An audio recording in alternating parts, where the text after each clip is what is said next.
So hey my friends welcome. So आज के इस वीडियो में जागृति अवस्थी जिन्होंने सेकंड रैंक हासिल किया था यूपीएससी में, हम उनके आंसर बुक लिस्ट से इंग्लिश सीखने की कोशिश करेंगे।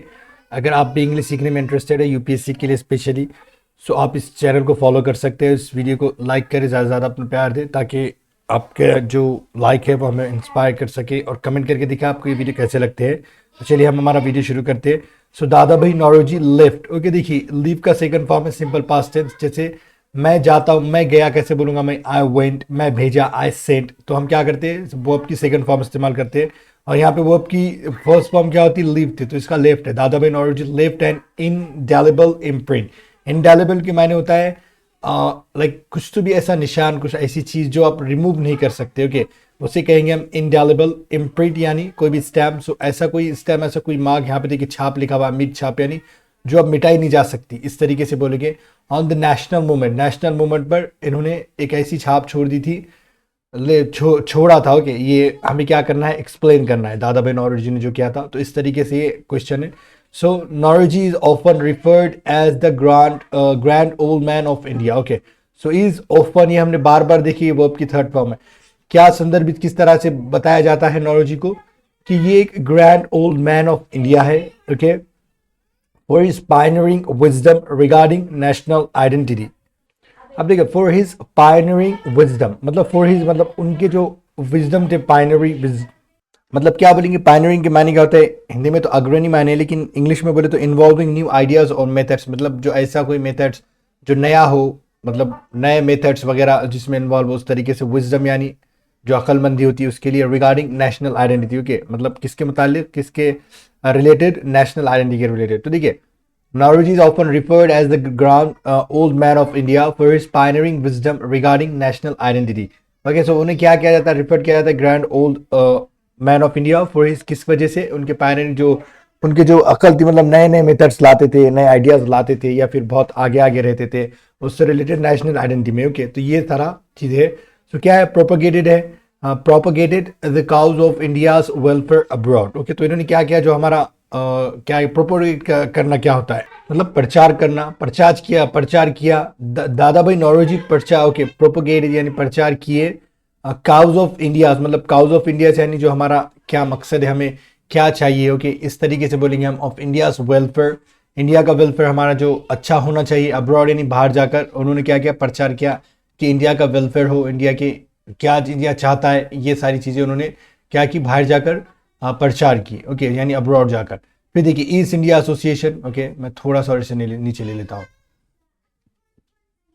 ओके, देखिए आगे, east India association in London spread the message. Okay, the message about India's economic misery in London. So east India जो एसोसिएशन था लंदन में, क्या किया, स्प्रेड किया। ओके, फैलाया मैसेज को, किसके बारे में, इंडिया इकोनॉमिक मिजरी, जो इंडिया के जो हालात बदतर हो रहे थे, इकोनॉमिक हालात, वो कहाँ गया, लंदन में जाके इसका स्प्रेड किया, मतलब फैलाया।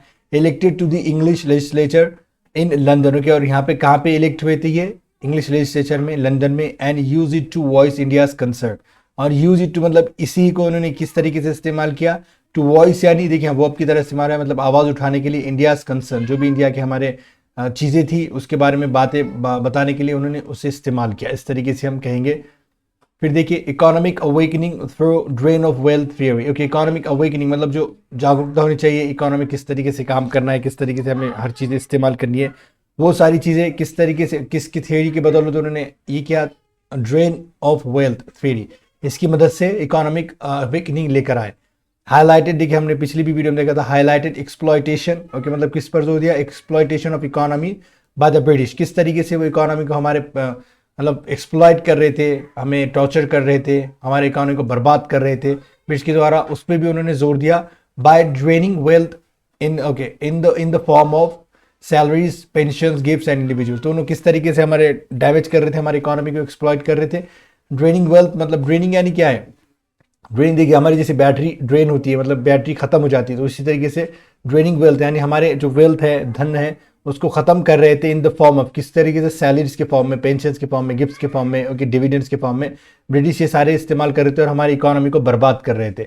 ओके, ड्रेन कर रहे थे, इस तरीके से हम बोलेंगे। फिर उसके बाद देखिए, okay, campaign for Indian economy, okay, fuelled by Indian capital and enterprises. Okay, campaigning भी की गई इंडियन इकोनॉमी के लिए। ओके, जो वो इंडियन कैपिटल और एंटरप्राइजेस से मतलब जुड़ी हुई थी, द्वारा थी, इस तरीके से हम बोलेंगे। फिर इसके बाद देखिए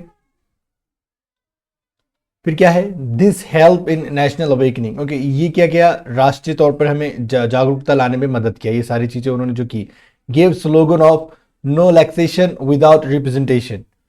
देखिए लैक्सेशन के माने क्या होता है, एक रिलैक्स होना, लूज करना, ऐसे ऐसे माने होते हैं, लेकिन ये कोई टर्म भी हो सकता है कि विदाउट रिप्रेजेंटेशन के बिना ना कोई रिलैक्स नहीं होगा, ये माने होते हैं। लेकिन इसका कोई अगर टर्म है तो आप वो पढ़ लेना। Okay, agenda for reform of okay legislative council. Okay, agenda for मतलब जो लेजिस्लेटिव काउंसिल है उसके लिए रिफॉर्म करना है, सुधार लाना है, उसके लिए भी एजेंडा इन्होंने की। और हमने जो 4 है ये सारी चीजें हम देखते आए, ऑफ भी देखते हैं, इसके माने क्या है तो आप वो देखना है। Okay, participated in international socialist congress. Okay, तो पार्टिसिपेट किया, ओके, इन्वॉल्व किस में हुए, इन इंटरनेशनल सोशलिस्ट कांग्रेस में।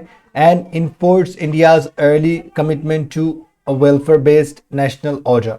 ओके, तो क्या क्या इन्होंने इन्फोर्स भी किया, मतलब लाए भी उसमें इंडिया अर्ली कमिटमेंट, जो इंडिया का जो कमिटमेंट था हमारा to a welfare based national order, जो मतलब हर तरह से हमारा कल्याण हो, इस तरीके का बोलेंगे हम। ये लाइन्स ये कहना चाह रही है। ओके, तो इस तरीके से आप बोल सकते हैं। फिर क्या है, magazines like Rust, voices of okay, voice of India help in mobilising police opinion. Okay, public opinion sorry. तो जो मैगजीन्स थी उन्होंने भी क्या किया, जो इंडिया की आवाज़ थी, इंडिया की आवाज़ थी मैगजीन, उसने मदद कई में की। देखिए यहाँ पे प्रीपोजिशन, उसके बाद हम हमेशा वो आपके फोर फॉर्म इस्तेमाल करते हैं, तो एक्सेप्शन है तो हम वो भी बताएंगे आपको। ओके, सो मोबिलाइजिंग, मोबिलाइजिंग यानी मोबिलाइज करना, यानी इकट्ठा करना, लोगों को जमा करना, पब्लिक ओपिनियन, तो यहाँ पे पब्लिक ओपिनियन जमा करने में मदद मिली। मैगजीन्स लाइक रास्ट, voice of India help in mobilising public opinion. Okay, so became president of Indian National Congress multiple times. Okay, बने, देखिए दादा भाई नौरोजी बिकेम, इस तरीके से है तो हम शॉर्ट में सब्जेक्ट ना इस्तेमाल करते हुए इस तरीके से पॉइंट लिख रहे हैं। Of Indian National Congress multiple time, बहुत टाइम प्रेसिडेंट भी बने इंडियन नेशनल कांग्रेस के बहुत मरतबा। इन 1905 session, 1905 session accepted the idea of Swaraj and स्वदेश। ओके, तो 1905 में, 1905 के सेशन में क्या एक्सेप्ट किया गया, आइडिया ऑफ स्वराज एंड स्वदेशी। ओके, तो ये हो गया। फिर इसके बाद देखिए रिफॉर्म मूवमेंट्स इन पारसी सर्कल। ओके, मतलब रिफॉर्म मूवमेंट किस तरीके से आया, पारसी सर्कल में भी रिफॉर्म लेकर आए। दस इस प्रकार Dadabhai Naoroji laid the foundation, foundation स्थापना की, फाउंडेशन रखा of national awakening, nationalist awakening, nationalism मतलब राष्ट्रीय तौर पर जागरूकता वो लेवल पर। Created the opinion for Indian led economy. Okay, तो इंडियन लेड इकोनॉमी मतलब इंडियन के द्वारा इकोनॉमी चले, ये ओपिनियन भी रखा। एंड गवर्नमेंट, और गवर्नमेंट भी चले, ये ओपिनियन रखा, मतलब क्रिएट किया ऐसा लोगों में, ये जागरूकता लेकर आए। It was on this foundation that national movement grew upon. Okay, so ये फाउंडेशन की बदौलत ही क्या हुआ, जो नेशनल मूवमेंट था वो मतलब इसके ऊपर से ही बढ़ा, मतलब क्या बोलेंगे हम, इसकी वजह से ही वो आगे बढ़ा, इस तरीके से हम बोल सकते हैं। तो ये छोटा सा वीडियो था। देखिए हमने जागृति अवस्थी इससे के भी आंसर बुकलेट से आप इंग्लिश सीखना शुरू कर दी है। अगर आपको एफर्ट पसंद आ रहा है तो आप इस वीडियो को लाइक कर सकते हैं। अगर आप कुछ नया सीखने को मिला तो कमेंट करके ज़रूर बताएं, और सब्सक्राइब करना ना भूलें, चैनल को ज़्यादा से ज़्यादा सपोर्ट करें। वीडियो देखने के लिए आपका बहुत बहुत शुक्रिया।